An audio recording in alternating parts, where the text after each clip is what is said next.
Welcome back to Niaga AWANI. Malaysia has been ranked first among regional peers in Southeast Asia in Knight Frank's C5 Data Center Opportunity Index for the second consecutive year with an annual take-up of 429 megawatts. In its Data Center Research Report 2024, the global property consultancy said growth is driven by strategic investments from tech giants like Microsoft, Amazon Web Services, AWS, Google, and Oracle, totaling 23.3 billion USD.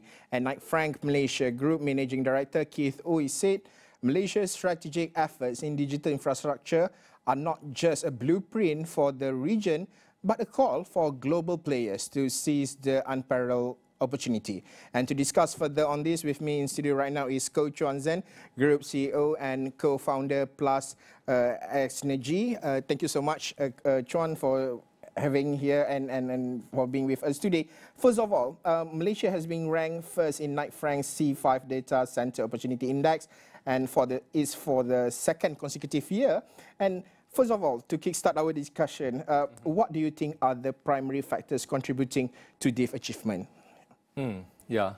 I think the contributing achievement for it definitely is also one of the reasons, because I'm from clean energy industry. It's also because of a clean energy industry, I would say the whole landscape is ready. So one of the things for this data center to come to and also invest in Malaysia, I think for a lot of them, they are this renewable energy 100 company, which means all of their energy consumption, they have to 100% generate by renewable energy. So when they look for the place for investment, one of the key criteria for them to select, it will be the country that have sufficient infrastructures, and also with this policy, and also as well as a local ecosystem for them able to invest, and so on. They are able to tap to the local renewable energy resources for them to qualify for this RE100. So this is one of a very important element for them to consider on the energy side. Definitely on the other side will be on the land, on this price, and also the local these engineers, and also the natural resources. For example, like there's a river, the water resources for cooling, for this whole data centers design. I would like to bring our discussion into the implementation of green initiatives. The Green Lane Pathway and also CRESS or CRESS initiatives aim to promote renewable energy and streamline electricity supply. And how effectively are these being implemented, and what results have been observed so far? All right. So CRESS has been announced since September until right now.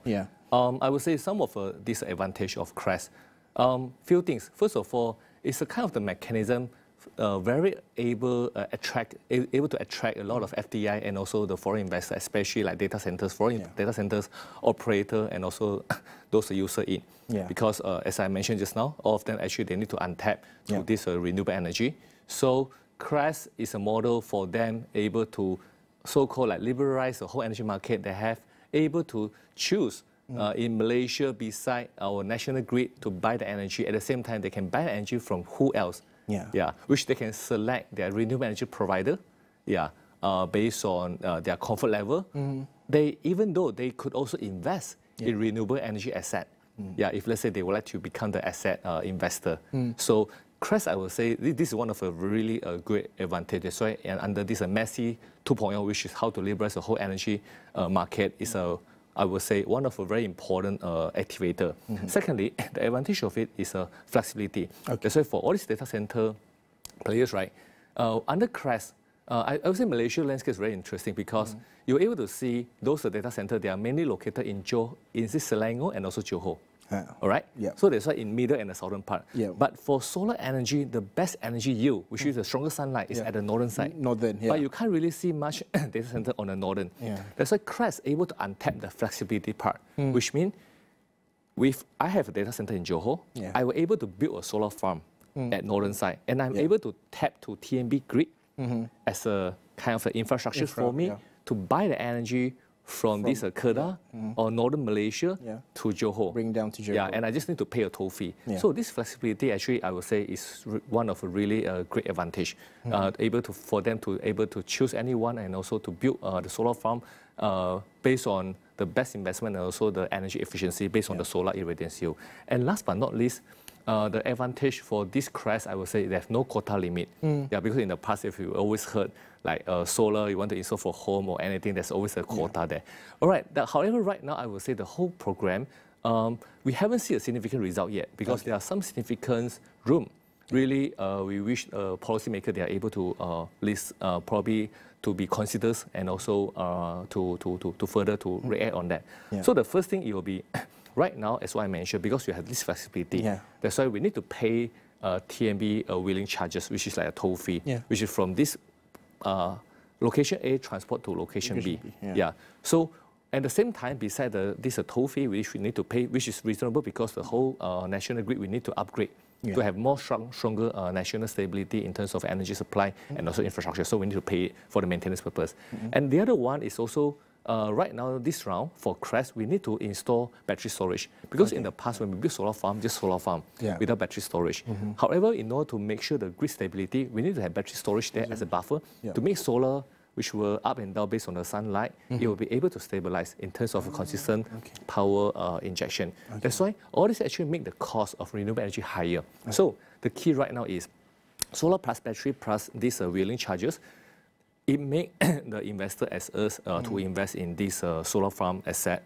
Our selling price in terms of tariff rate, it will be at premium level. Probably it will be very similar as what they are buying directly from the grid now. So that's why most people, they have expectation of solar energy is really cheap. But when we need to upgrade to the different level with battery storage and also grid stability, which is national energy security, we need to stabilize the whole energy supply. This comes with a cost to make clean energy more premium.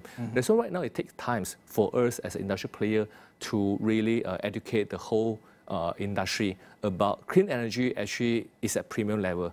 It's not super expensive, it's not luxurious, but it's not cheap. It's just another alternative energy, but it's also stable and also at the premium level. So this is the first room which we think is better.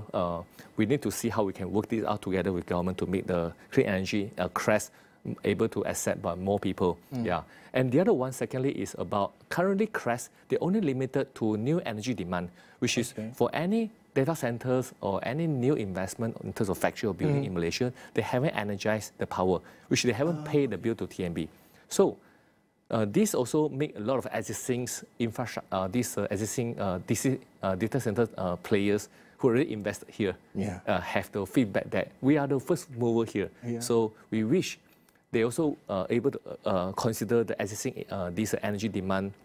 Those operators who have already paid for TNB bill also able to be accept inside the CRES model. Or else if only for the new investor, only for the new energy demand, this will not really benefit for a lot of those investors who have already invested in Malaysia. The purpose, You're right, you're right. I would like to bring our discussion into renewable energy versus data center demands, as you mentioned just now. Maybe how can Malaysia ensure its renewable energy adoption aligns with the rapid demand of energy-intensive data centers and also avoiding over reliance on fossil fuels, for example? I would say a few things. First of all, policy effectiveness and stability is very important. And also the policy has to be really able to solve the commercial problem. Because as what I mentioned just now, those are some of the advantage, really good, and some room for us to really see how we can improve to make sure the market adoption will be really efficient. So stability, I would say, and also it's always in Malaysia. Effectiveness, definitely we have room to improve, and how to make it really have a commercial sense and also point of view to make sure the demand and supply side able to have transactions. So I would say this is something very important. That's why CRES model is something really good. It's a game changer right now. The NEM, which is net energy metering, we have been there for a while. Definitely yesterday we just have a news. The government going to extend it until the end of June of next year. So which is a good news, with more quota there, more people able to enjoy. Last but not least, it's also because when we talk about the solar energy, CRES, we are able to buy and sell the energy remotely. But for a lot of these data centers, if let's say they have a nearby the land, which is relatively cheap, actually they can build their own solar farm nearby and direct connect to their building for self-consumption. So this is another policy which we hope the government they will consider. So the first point is about the policy effectiveness, stability, and also able to drive a commercial value. Secondly, it's about the stability of a grid infrastructures. I would say Malaysia is pretty strong in terms of national grid infrastructures compared with the rest of other Southeast Asia country. because we are not facing like curtailment and also other issue, which is the grid is not stable. So Malaysia, in terms of grid stability, able to bring a lot of this technical feasibility and also investment stability there, which means it will be able to lower down the risk, because the investor who invests in solar farm, if let's say we only able to sell 10% of my 100% of investment, so it will be a huge risk, and this will make the bank, on the financing side, they have a lot of concern. They might not really make a lot of project able to success, and the investor, they have a concern, not really would like to invest. So I would say this Malaysia really do a great job in Southeast Asia in terms of really stable grid.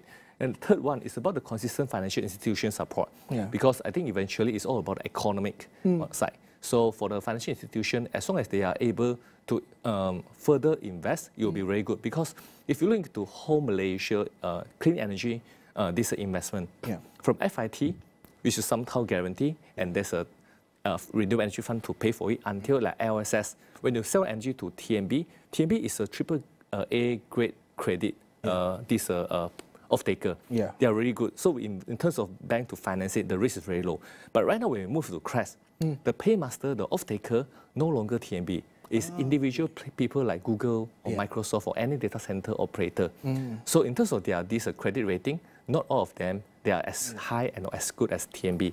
So definitely the risk level will be higher. So this will become one of the consideration for bank. However, with this progressively kind of the improvement and also upgrade and enhancement, I believe this local financial institution able to stabilize and also to keep the momentum, the consistency there, to keep all these projects able to run smooth for the investment point of view. John, maybe my last question, about 2-3 minutes of our discussion. Malaysia is setting benchmark, as you said, especially for sustainable data centers. What lesson can other Southeast Asian countries learn from Malaysia's approach? Okay, I would say in general there's 2 points.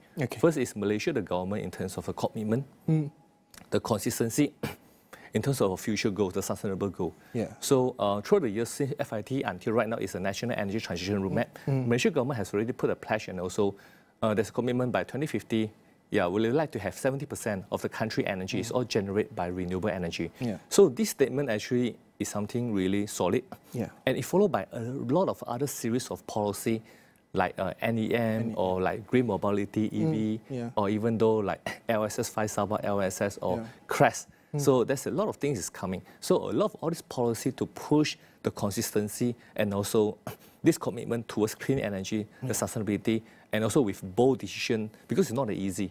Because when you need to do these infrastructures and also the whole economic switch, as a country, one of our key drivers is from the renewable energy sector. You need to have a lot of from up top to down kind of the planning. So this commitment and also consistency, I would say, is one of the main key drivers. Without this, it will be very challenging. Second, I will pick up something very interesting in Southeast Asia. We are quite blessed that we are in the country that our national grid operator, which is on the TMB side, they are quite open. Because if you look into a Southeast Asia country, not every country they have this renewable energy, and some of them right now today, they still haven't really opened up a policy for renewable energy. The main reason is because the national grid operator, they will treat renewable energy or clean energy as a kind of the threat for their traditional business.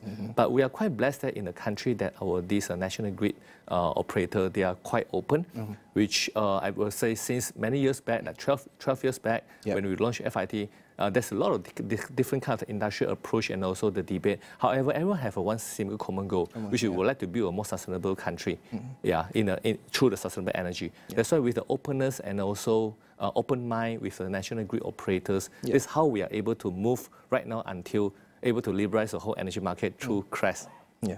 Thank you so much, Coach Wanzen, Group CEO and co-founder of Plus X Energy, for your thoughts and also input on the CREST, especially the renewable energy in Malaysia and Malaysia's data center rise and also a global impact.